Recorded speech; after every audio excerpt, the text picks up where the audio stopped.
안보는 보수. 여러분 생각해 보십시오. 진짜 보수가 안보 잘하던가요? 안보의 가장 핵심은 그런 거예요. 외부의 침략을 예로 들자면 싸워서 이기는 것은 필요하지만 하책이에요. 싸우는 순간에 엄청나게 많은 손실이 발생합니다. 엄청나게 많은 사람이 죽고 다치고 파괴되죠. 그 다음에 이기면 진 것보다는 낫겠지만 그게 좋은 일입니까? 그래서 이것보다 나은 안보는 싸우지 않고 이기는 거예요. 그래서 싸우지 않고 이기기 위해서 강력한 국방력, 국민들의 단합된 힘을 보여주는 것이죠. 그런데 이것도 별로 그렇게 좋은 방법이 아니에요. 진짜 확실한 안보는 싸울 필요가 없는 상태, 평화를 만드는 것입니다, 여러분.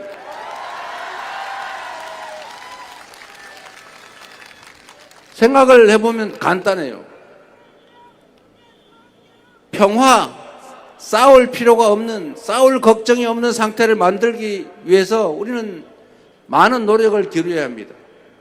물론 강력한 억지력이 필요하죠. 무장도 잘해야 되고 국방력 강화해야 되고 군인도 숫자도 적정해야 되고 무기 체계도 잘 발굴해야 되고 한미 동맹도 잘 발전시켜야죠.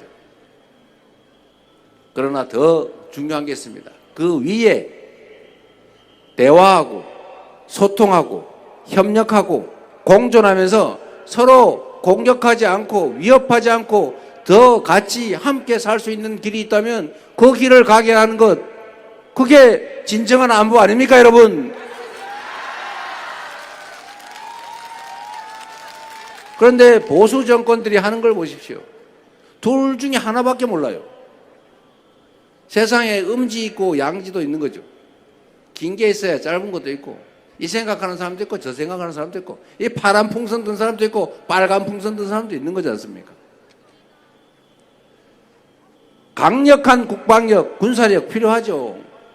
근데 그것만으로 안 되는데 지금 이 전 정권이 강대강 전략으로 그냥 오로지 힘자랑에 그냥 압박에 이러다 보니까 완전히 한반도가 다시 얼음이 돼가고 있어요. 군사적 긴장 대결이 격화되면서 결국은 주가도 떨어지고 외국인 투자도 원활하지 않고 경제까지 망가지고 전쟁 나지 않을까 불안해졌는데 이게 진짜 제대로 된 좋은 안보가 아니지 않습니까? 그리고 더 문제는 계엄을 할 명분을 만들려고 북한을 자극을 해가지고 약 올려가지고 국지전이라도 해가지고 계엄 명분 만들려고 자꾸 자극을 하고 압박을 하고 그랬던 거 사실 아닙니까?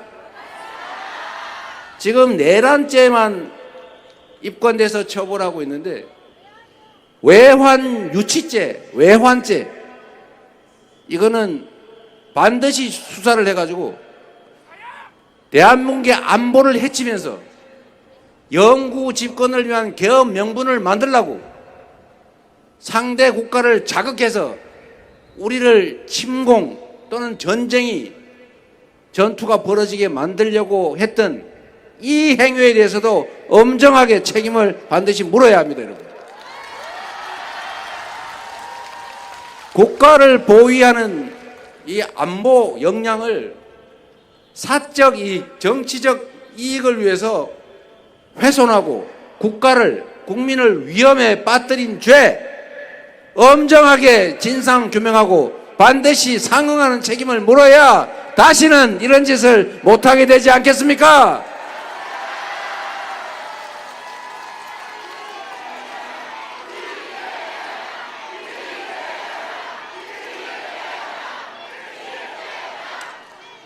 전 세계에서 군사 밀도가 가장 높은 한반도입니다.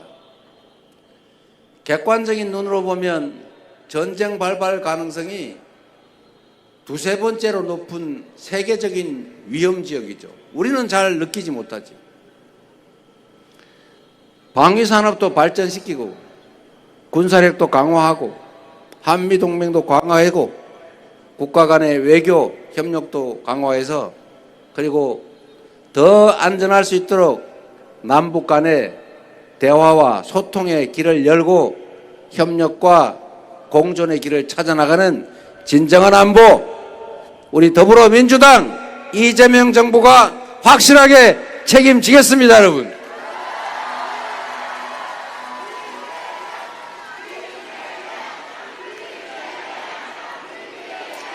여러분이 앞으로 이렇게 얘기해 주세요. 1, 2, 3 작전이라고 있잖아요. 1번 이재명 3표가 부족하다. 1번 이재명 당선시키려면은 3명을 설득하자. 했는데 그 얘기 하실 때 안보는 보수, 이거 완전히 가짜다. 최소한 대한민국에서는 안보는 민주당이다. 이렇게 말해 주시기 바랍니다.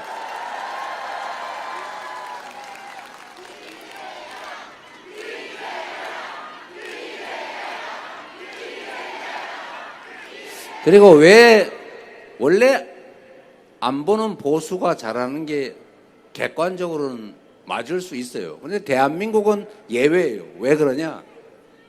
지금 보수라고 하는 국민의힘은 보수 정당이 아니에요. 여기는 극우, 퇴행 집단, 이해 집단이지 정상적인 보수 정당이라고 할 수 없다. 맞습니까, 여러분? 이런 보수 정당도 아닌 집단의 대표인 이런 외환 유치나 하려고 하던 안보를 희생시키려고 했던 그 내란 수계를 잘라내지도 못하고 단절하라니까 말도 못하고 그런 사람이 대한민국 대통령이 되면 안보가 진짜 되겠습니까? 여러분이 잘 알려주시기 바랍니다. 안보는 민주당. 두 번째로 우리는 지켜야 될 규칙들을 가지고 있어요. 그 지켜야 될 규칙은 여러 가지가 있죠.